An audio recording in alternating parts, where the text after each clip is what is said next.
Hello, everyone. Welcome to a Q&A episode. Haven't done one in a while. So I pulled questions from my free webinar that I offer that is a training about insulin resistance, how to test for insulin resistance, and how to start going about that. That's available at any time on demand. As you can imagine, I get a ton of questions. So because when you watch the free training or the webinar, whatever you want to call it, you have opportunity to ask me questions throughout the training. So I pulled some from there. I pulled some from my Facebook group. I pulled my Instagram following. So I get questions from all over the place. And then also my assistant, Keely, keeps a running document, and she forwards any questions that I get from one Q&A episode to the next. And if you have questions that you want to send in, you can email her at support@fasttoheal.info, and she will forward those to me. But let's get right into this. And a lot of these are about fasting. Sometimes I get them more about fasting. Sometimes it's more about hormones. Sometimes it's more about testing. So these are more about actual fast. So the first question is, how many calories can I have from grass-fed half and half without breaking my fast? I wish I had a percentage of questions that I get from people wondering what they can put in their coffee or what they can have during their fast. Can I add this in? Can I add that in? Can I have this in my bone broth? What about this collagen? Does this break my fast? So I hope that this answer makes it very clear to you, kind of what you have to think about what's happening during your fast. So this person's putting in grass-fed half and half. So it's a clean ingredient, right? Like it's grass-fed. It's pretty much all fat calories. But if you've been in a fasted state overnight, maybe you're at 15, 16 hours of fasting, you don't have food in your bloodstream anymore, right? Like that's emptied from your stomach. It's emptied from, you're not using energy from your last meal, most likely, unless you ate a ton of food, but most likely you're not using energy from your meal anymore. Your body has turned to its glycogen stores, which are stored in the muscle tissue and in the liver. Those are stored carbohydrates in the form of glycogen. They get broken down and spilled back into the bloodstream so you can use it for energy. Now, if you're eating a low carb or ketogenic diet, you don't have a whole lot of glycogen stores because you were not eating a lot of carbohydrate. So you're going to burn through those more quickly than somebody who is eating a ton of carbohydrates, and their glycogen is their liver.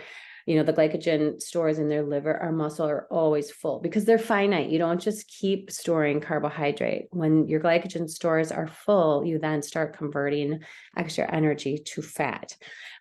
So generally, anything above 5 to 15 calories or so is technically going to break your fast. So yeah, if you put grass-fed half and half in your coffee, if it's more than 15 calories or so, you're breaking your fast. So you have to think about what's happening again. So you're pulling, if you're in a fasted state for a long period of time, like we'll just say 15 to 16 hours, you're now pulling glycogen.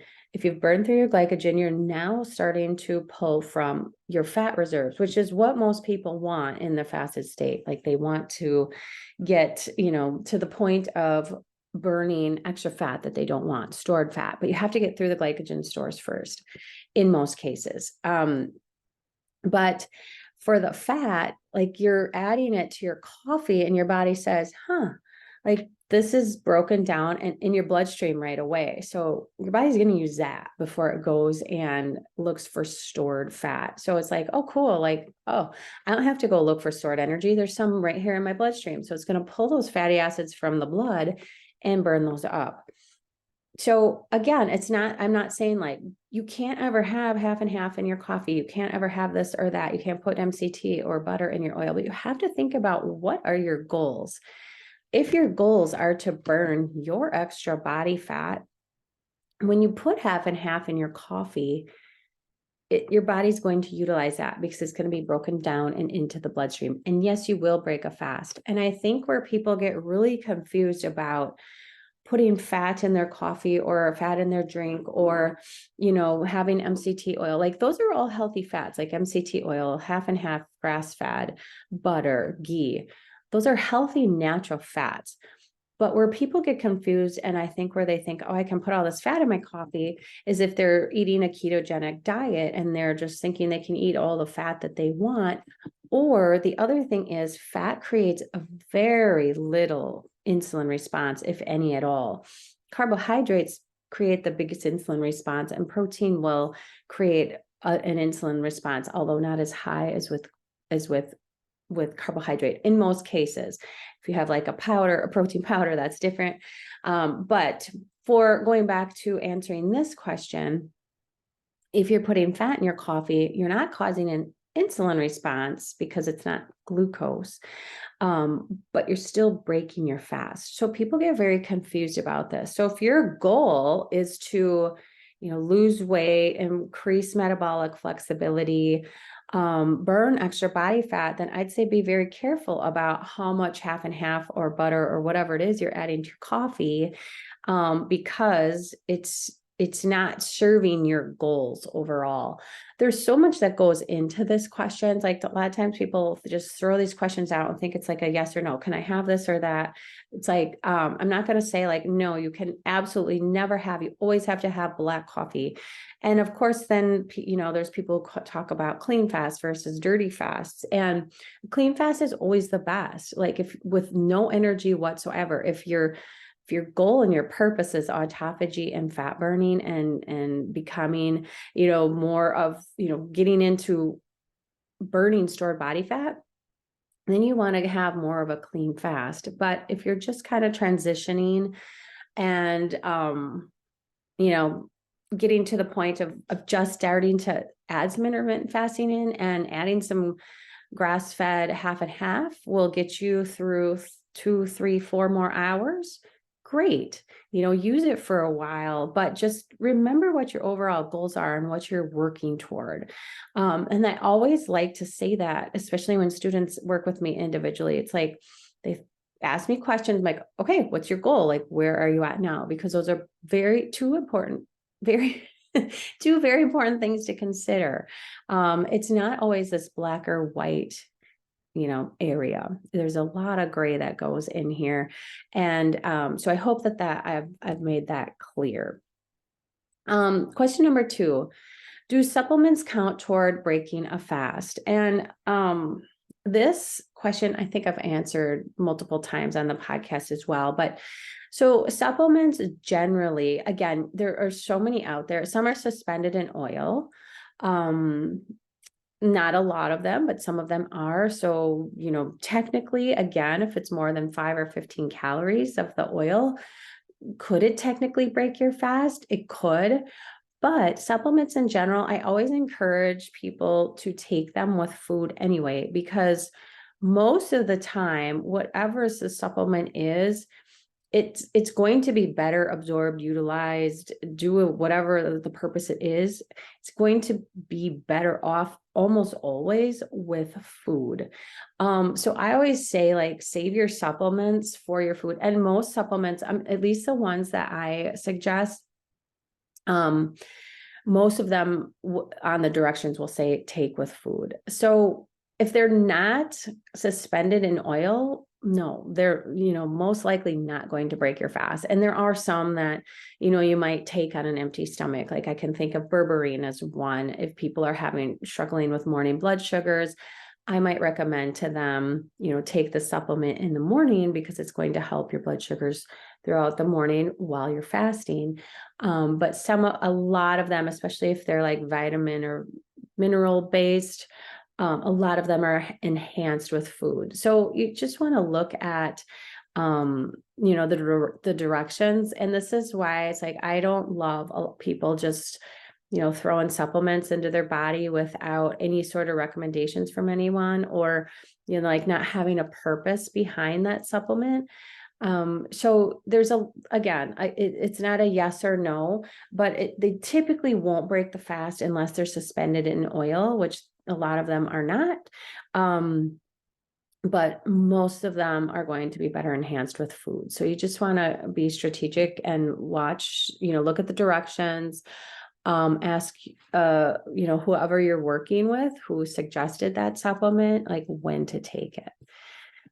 Question number 3, how do we get all of our nutrients if we're doing OMAD or 20-hour fasts? And I've done entire podcast episodes on OMAD, or 1 meal a day is the acronym for OMAD, and 20-hour fasts. And so my answer here is I don't love people doing OMAD or even 20 hours of fasting every single day for this reason. It's really hard to get your nutrition in. Like, I recommend 100 to 120 grams of protein for most women, 80 at the bare minimum. And it's really tough to get that amount of protein in one meal. Like, it's almost impossible.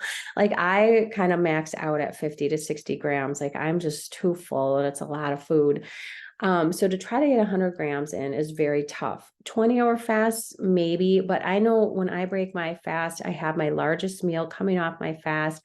I'm not hungry for 4, 5, 6 hours usually.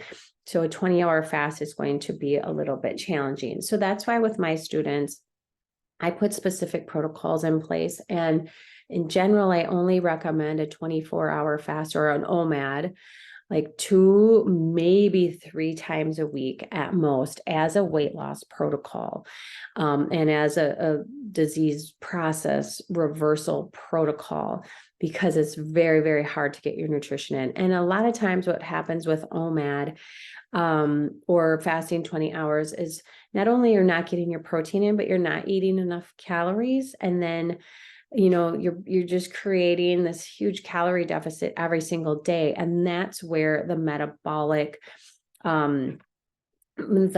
rate starts to decline and can become compromised. Because, and again, I've done entire podcasts on this, but being in a calorie deficit every single day, like way below where you should be, versus intermittent fasting is different. Because when you're intermittent fasting, your growth hormone increases and you preserve your lean tissue. If you're eating correctly coming off the fast and you're getting enough nutrition most days. But when you're calorically restricted every day, like if you're doing OMAD every single day, your basal metabolic rate tends to decline over time. And long term, it's just really tough. And some people do it. I'm not saying that there aren't people out there who eat 1 meal a day pretty much every day and maintain where they want to be, and it works for them. But most people can't sustain this long term, or don't want to sustain 1 meal a day long term. And that's where I recommend just doing it a couple of times a week, longer fast a couple of times a week. And then the days that you're not doing that, getting in at least 2 meals and hitting that 100 to 120 grams of protein target. That's what I typically suggest. And this is where working with me inside any of my courses is very, very helpful. I have to say, I just started a new session of Low Insulin Academy a couple of weeks ago, the fall 2023 session. And this session has been my most active session with asking questions, for sure. When you become a student of mine, I have you download an app where you can send me voice memos, you can send me questions, you can upload your labs and have me take a look at them. And I have them voice memo their questions when they think of them. Like, I encourage them, like, if you think of a question, just voice memo it to me so that you don't forget it. And like, we do have coaching sessions every week, but this cohort, especially, like, they have just taken that app and run with it. Like, I check it, I'm like, okay, I just cleaned out all my messages and got back to everybody. And now there's 15 more messages a couple hours later. And it's so awesome because I know I can individually help them then. They don't have to wait until the next coaching session to get their answer question. They don't have to wait until, the Q&A on the podcast. So it's been a really awesome way. So if you want to work with me individually, if you see, like, if you have questions like this, once you enroll in any of my courses, you can then download the app that I suggest. Like, once you enroll, I give you directions on how to download it. And then, because then you're my student and I can then make sure you're getting the baseline information that I want you to have with my courses.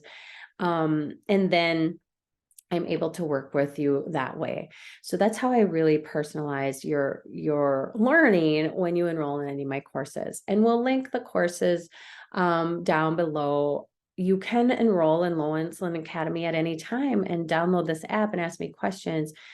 It's just the next on-demand version does not start until January, but you can still get access to all of the teachings and all of the lessons, all the modules, download the app.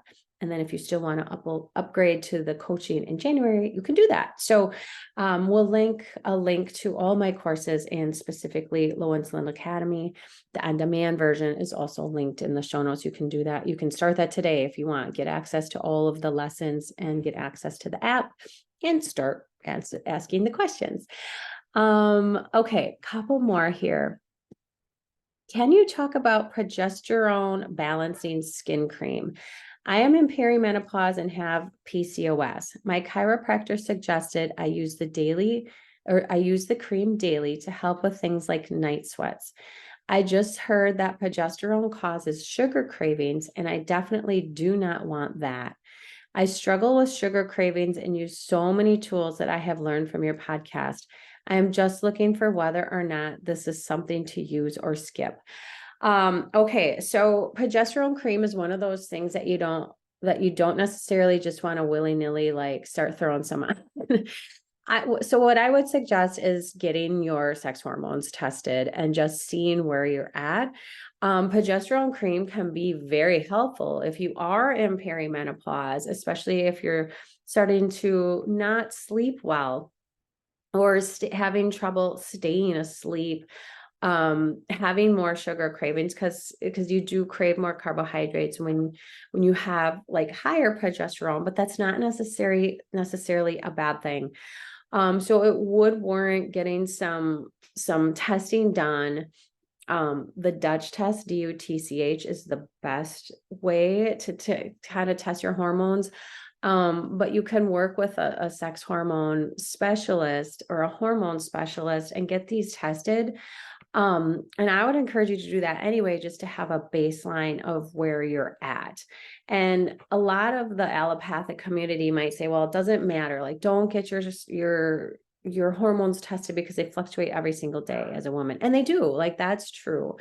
But getting a baseline is helpful so that, you can see where you're at. And then progesterone can be a little tricky. And this is where you want to work with a professional and just know where your baseline is at and adjust the level of progesterone if need be. So I don't know if your chiropractor would do this or who would do this, but again, think about what's happening with the menstrual cycle. So when you start your bleed on day one, kind of, like all of your hormones are dropping, like your progesterone, your estrogen, your testosterone are starting to drop. And then as soon as we start bleeding, the estrogen starts to increase again. I mean, this is just a cycle that every woman goes through every single month. Estrogen is increasing a bit until you ovulate. Then you ovulate. Your body doesn't know if there's a baby there yet or not. So it's starting to increase progesterone. So the last 2 weeks of the cycle before your period, after you ovulate, is when progesterone is going to start to increase. And so this is where people, progesterone might cause a little bit of sugar cravings, but it's not to the point with most women. Like if you are hormonally healthy, like I honestly don't even notice like after I've ovulated, I don't get sugar cravings because my hormones are balanced. I don't get, I don't say like, oh my gosh, I ovulated and all of a sudden I have to eat all this sugar. A lot of it is just like, recovering from your insulin resistance and balancing out those blood sugars so that this isn't noticeable for you. And inside my course, Low Insulin Academy, I do talk about this and how to counteract it and how to cycle in some carbohydrates, a little bit of carbohydrates. And in general, I'm telling my students like 15 to 30 grams of carbohydrate the 3 to 5 days leading up to your period. It's not like we're going from 50 to 75 grams to 200 or 300 grams of carbohydrate overall. Like we're just increasing it a little bit because of that progesterone increase. We want to support the increase in progesterone. We want to support our thyroid hormones. But the increase is small. So I want to be very clear about that. We're not going from, like I said, like 50 carbohydrates to 200. Like I'm telling my students 15 to 30 grams of carbohydrate, increase that the 3 to 5 days prior to your period starting around that time because of that progesterone increase. But again, I'm not the expert on this topic. I don't want to like point you in a direction or say, yeah, use that progesterone cream and use this amount, because you really should be tested and working with a professional. But the progesterone cream can help in the second half of your cycle when you're in perimenopause, when your progesterone is starting to decline.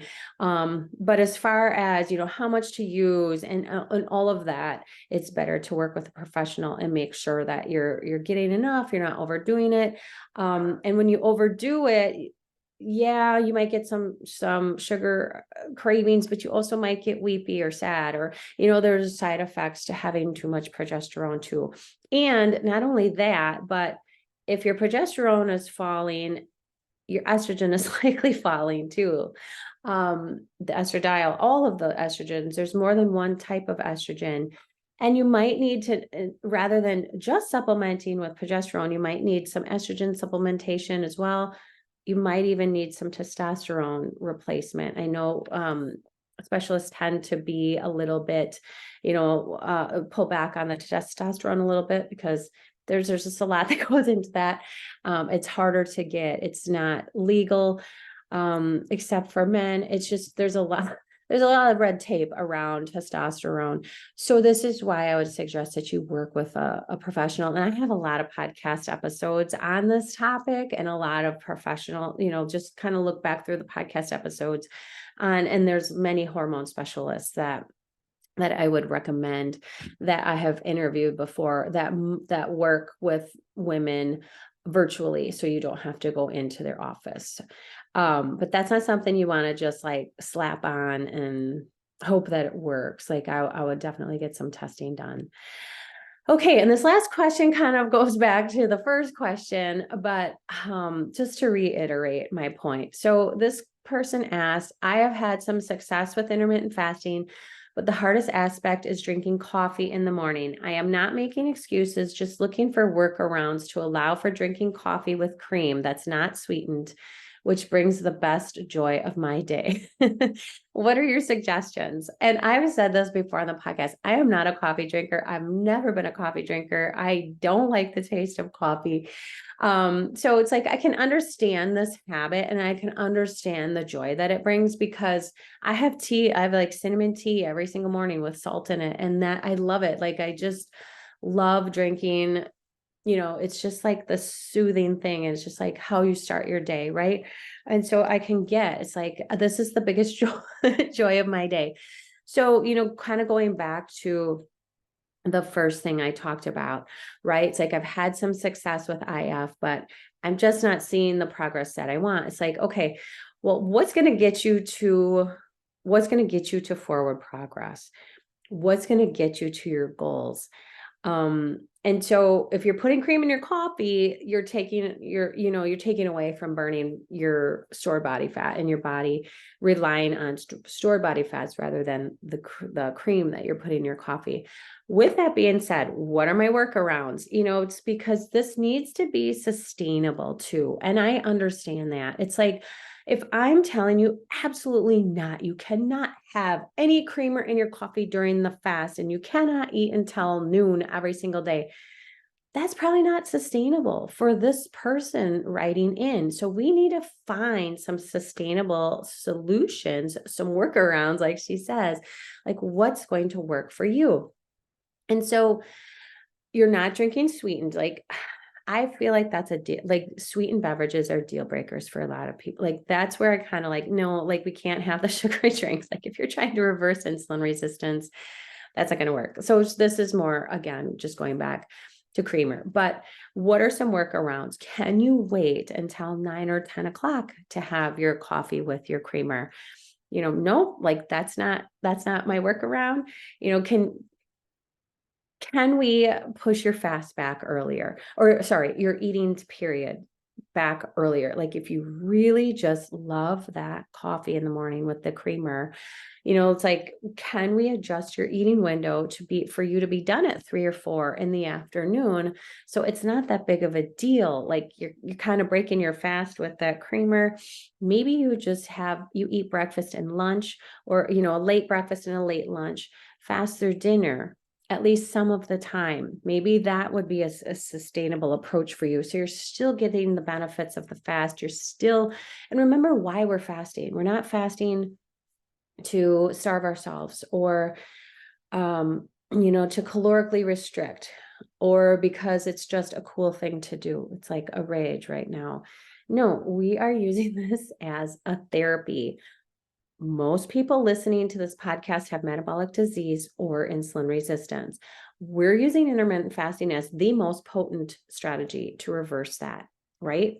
So if you have severe insulin resistance, doing fasting correctly, and then nourishing correctly after you broke your fast is the highest level strategy for you to reverse your insulin resistance. So again, we have to, if that's you and you're not seeing the progress that you want to see, you probably aren't getting long enough fasting periods to reverse your insulin resistance, or you're eating too many carbohydrates. Okay. So we have to look at the big picture here. And she says, I'm not making excuses, just looking for workarounds. It's like, okay, if you've done all of the rest of the things, maybe it is time to say, okay, I either need to look at a different approach, move my eating window earlier, or, a couple of days a week, if I don't want to eat until later, maybe, we're taking the creamer out of the coffee for those couple of days. And so you just have to figure out what really works well for you. And again, it's like none of these questions have like black or white answers. And that's why I truly encourage you to work along with me inside my courses, specifically Low Insulin Academy, because that's the highest level that's going to teach you all of these questions that I'm answering. There is a lesson inside Low Insulin Academy for each one of these, like clean fasting. What can I add to my coffee? What can I, what breaks a fast? Like all of those things are in there. And so do I want to take the best joy away from this person? Like this is the best part of her day? Absolutely not. But at the end of the day, we need to figure out like, what is your goal? What's going to move you toward that goal? What's hindering you from achieving that goal? And what are we going to do about it? So for this person, maybe it's moving the eating window earlier. Maybe it's saying, okay, like a couple of days a week, I'm not going to have my coffee with my creamer, or, just being okay with not making I don't want to say that. That's not the right thing to say. You just need to figure out what's going to move you to your end goal, what's getting in the way of it. And so people like to say like, okay, I can do all of this, but this one thing. It's like, okay, well, what can we put in place of that one thing? Can you drink your coffee black? And then of course there's the whole topic of people drinking coffee and too much caffeine prior to food if they have adrenal issues. I've talked about this on the podcast episode, or on different podcast and Q&A episodes as well that you can go back to. But there's just so many things that come into play. But my best suggestions would be what I said, working alongside me inside my courses so I can tailor this more towards you, because I don't know what you're doing the rest of the day, right? Like, I don't know how much food you're taking in. I don't know how much protein you're taking in. I don't know when you're eating. I don't know what your fasting window even looks like versus your eating window. So we can come up with strategies together and come up with solutions that are sustainable for just about anyone with any question. So hope that this episode helped you. I will see you back next week for another episode.